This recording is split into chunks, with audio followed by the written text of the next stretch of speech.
سلام بچه‌ها، خوش اومدید به ویدیو جدید برای پیدا کردن ماشین گول پیکر.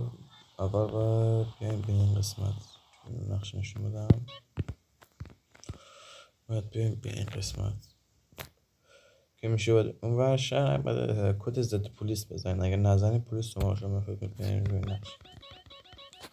روی این قسمت من چون این ور راه دیگه نسبت تا اینجا اومدم، تا اینجا باید بیایم راه اومدن دیگه. مثلا بیاین راحت‌تر یه سر از اونجا بیاین.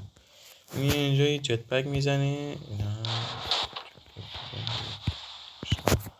جت پک میزنی راحت میرین اونجا. برای ما داخل آب هم میتونیم بریم، مشکلی داد نه، ولی سخت میشه چون پلیس هم دنبالشون میفته و اینا ماشین رو گول پیکر.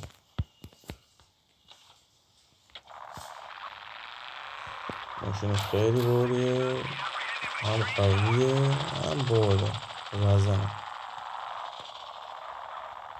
لایک فراموش نشه، کامنت حتما بذارین. همه شما گرم، خسته نباشید.